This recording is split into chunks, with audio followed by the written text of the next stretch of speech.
Polling ഉദ്യോഗസ്ഥരായ നിങ്ങൾക്ക് ഈ വിശകലനത്തിലേക്ക് സ്വാഗതം.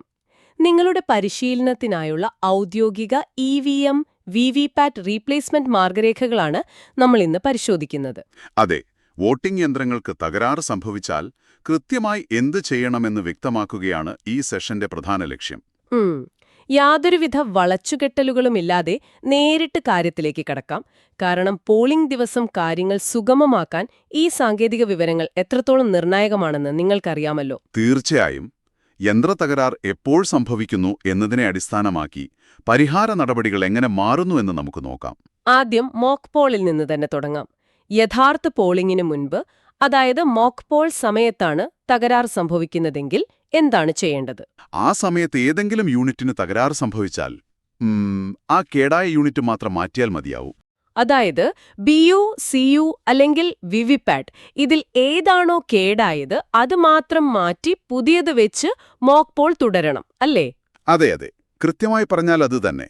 ഒപ്പം ഇതിനായി പ്രിസൈഡിംഗ് ഓഫീസറുടെ റിപ്പോർട്ട്, അതായത് പ്രോ റിപ്പോർട്ടിലെ പാർട്ട് 1, പാർട്ട് 4 എന്നിവ പൂരിപ്പിക്കുകയും വേണം. ശരി. എന്നാൽ യഥാർത്ഥ പോളിംഗ് സമയത്താണ് BU അല്ലെങ്കിൽ CU തകരാറിലാകുന്നതെങ്കിൽ എന്തു ചെയ്യും? എന്തുകൊണ്ടാണ് അവിടെ നടപടിക്രമം വ്യത്യസ്തമാകുന്നത്? അതൊരു വളരെ പ്രധാനപ്പെട്ട ചോദ്യമാണ്. യഥാർത്ഥ പോളിംഗ് സമയത്താണ് BU അല്ലെങ്കിൽ CU കേടാകുന്നതെങ്കിൽ ആ യൂണിറ്റ് മാത്രം മാറ്റാൻ നമുക്ക് കഴിയില്ല. അതെന്തങ്ങനെ? കാരണം സിസ്റ്റം അപ്പോൾ ഇലക്ട്രോണിക്കായി ലോക്കായിട്ടുണ്ടാവും. പകരം BU, CU, VVPAT എന്നിവ അടങ്ങിയൊരു കംപ്ലീറ്റ് സെറ്റ് തന്നെ നമ്മൾ മാറ്റണം. ഓഹോ, അപ്പൊ മുഴുവൻ സെറ്റും മാറ്റണോ? അതെ. അതിനുശേഷം ഓരോ സ്ഥാനാർത്ഥിക്കും ഒരു വോട്ട് വീതം രേഖപ്പെടുത്തിക്കൊണ്ട് വീണ്ടും ഒരു ചെറിയ മോക്ക് പോൾ അവിടെ നടത്തണം. മനസ്സിലായി. അപ്പോ പഴയ കേടായ യൂണിറ്റുകളോ? കേടായ യൂണിറ്റുകളുടെ ബാറ്ററി ഊരിമാറ്റി സീൽ ചെയ്യണം. എന്നിട്ട് പ്രോ റിപ്പോർട്ടിലെ പാർട്ട് 1, പാർട്ട് 5 എന്നിവ തയ്യാറാക്കുകയും വേണം.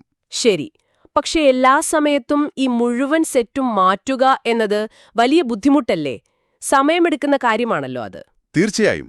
അതുകൊണ്ട് യഥാർത്ഥ പോളിംഗ് സമയത്ത് ഏതൊക്കെ സാഹചര്യങ്ങളിലാണ് മുഴുവൻ സെറ്റും മാറ്റേണ്ടാത്തത് എന്നുകൂടി നമ്മൾ പരിശോധിക്കേണ്ടതുണ്ട്.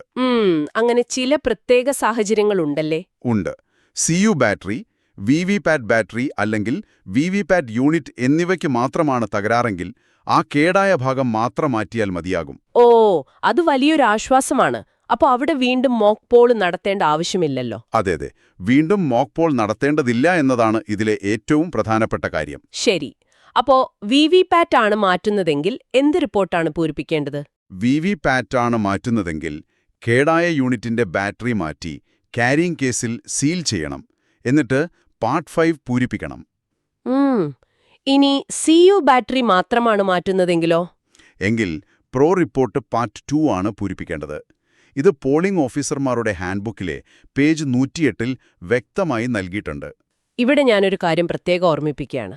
ഏതൊരു കേബിൾ കണക്ട് ചെയ്യുന്നതിനു മുൻപായി CU നിർബന്ധമായും സ്വിച്ച് ഓഫ് ചെയ്തിരിക്കണം. അതെ, അതൊരു സുപ്രധാന സുരക്ഷാ നിർദ്ദേശമാണ്. മാത്രമല്ല, കേബിളുകൾ യോജിപ്പിക്കുമ്പോൾ അതിലെ ചുവപ്പും കറുപ്പും നിറങ്ങൾ കൃത്യമായി പൊരുത്തപ്പെടുന്നുണ്ടെന്ന് ഉറപ്പാക്കേണ്ടതുണ്ട്. തീർച്ചയായും. ഇനി യന്ത്രങ്ങൾ പ്രവർത്തിക്കുന്നുണ്ടെങ്കിലും പ്രിന്റ് ചെയ്യപ്പെടുന്ന കടലാസ് സ്ലിപ്പുകൾക്ക് പ്രശ്നം വന്നാൽ എന്ത് ചെയ്യുമെന്ന് നോക്കാം. അതായത് VVPATൽ സ്ലിപ്പ് പ്രിന്റ് ആകാതിരിക്കുകയോ അല്ലെങ്കിൽ പ്രിന്റായ സ്ലിപ്പ് മുറിഞ്ഞു വീഴാതെ തൂങ്ങിക്കിടക്കുകയോ ചെയ്യുന്ന അവസ്ഥ, അല്ലേ? അതെ. ഇതിനെ കട്ടർ എറർ 2.6 എന്നാണ് വിളിക്കുന്നത്. ഈ വിവരം POയുടെ ഡയറിയിൽ നിർബന്ധമായും രേഖപ്പെടുത്തണം. എന്നിട്ട് ഉടൻ തന്നെ CU സ്വിച്ച് ഓഫ് ചെയ്ത് VVPAT മാറ്റി സ്ഥാപിക്കണമല്ലോ. അതെ.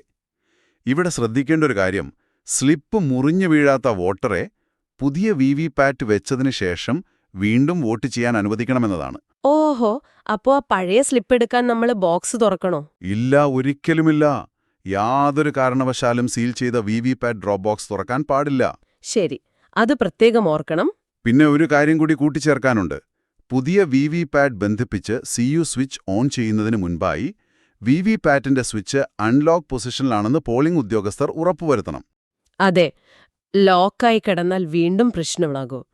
ചുരുക്കത്തിൽ, കേടായ യന്ത്രങ്ങൾ മാറ്റുമ്പോൾ പ്രോ റിപ്പോർട്ടിലെ കൃത്യമായ ഭാഗങ്ങൾ, അതായത് പേജ് 105ലെ പാർട്ട് 5ഉം പേജ് 118ലെ പാർട്ട് 2ഉം പൂരിപ്പിക്കേണ്ടത് സുതാര്യതയ്ക്ക് അത്യന്താപേക്ഷിതമാണ്.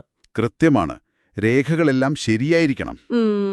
പോളിംഗ് ഉദ്യോഗസ്ഥരായ നിങ്ങൾ ഈ സാങ്കേതിക നിയമങ്ങൾ കൃത്യമായി പാലിക്കുന്നത് കേവലം കുറച്ച് യന്ത്രങ്ങളെ നിയന്ത്രിക്കാൻ മാത്രമല്ല, മറിച്ച് നിങ്ങളുടെ ബൂത്തിലെ ഓരോ സമ്മതിദായകന്റെയും വോട്ടവകാശമെന്ന വലിയ ജനാധിപത്യ പ്രക്രിയയെ സംരക്ഷിക്കാൻ കൂടിയാണ് എന്നെപ്പോഴും ചിന്തിക്കുക.